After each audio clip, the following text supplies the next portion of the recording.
was just in my bedroom. And I never got any love on them. So I was like, screw this. Like I suck anyway. I don't even sound good. I'm not even gonna do music.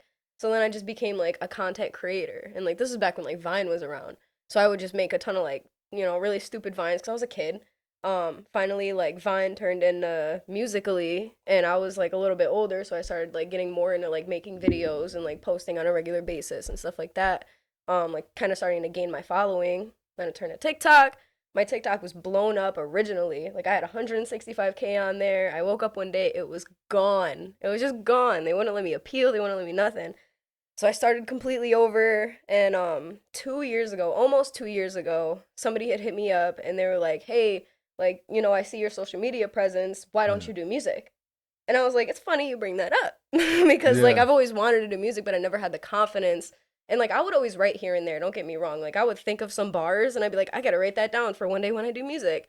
But I never actually like took it upon myself to find an engineer and like find the people to work with to help me get started with music. And then somebody had reached out to me and I was like, this is it, I'll write a verse, I'll go to the studio, and Mm. that's kind of like where it officially started with doing music. That's dope as shit, bro. I wish I was good enough at something. Somebody reached out to me and was like, "Hey, Mike, you should do this." I It mean, wasn't just like that for me. the mere fact that you took time away, like, I don't know if I should do this, and then someone was like, "Hey, that little spark that you Mhm. had before, do it all over again. See if you can make magic out of it." So what motivates you to just keep going? I Because I'm just pretty sure that love person's not in your ear Yeah. anymore. Like, hey, keep doing this. So what makes you want to keep doing music?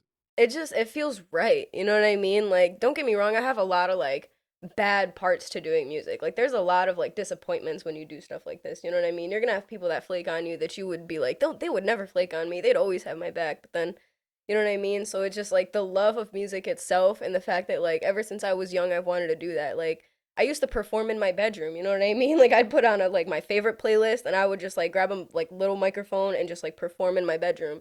So like it just goes back to like the child in me, you know what I mean? Like I'm living like my child dream almost. If you know what I mean, if that makes sense. That's dope. So it's That's dope as it just fuck. it feels right. It just I'm feels like not the gonna right thing lie, to I'm getting a little do. fired up fucking hearing that because like we had dreams going to the NFL, right?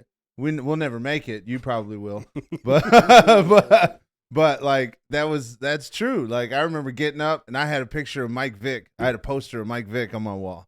And I get up, mind you, I'm way too fucking big to be like him. But I was like, man, I'm gonna be like Mike Vick one day. Be running around, throwing the ball, be fucking superstar. Like that's vibes, bro. That's good time, bro. Because That's he very had good. dreams of being in the NFL. I wanted to be like Chris Brown.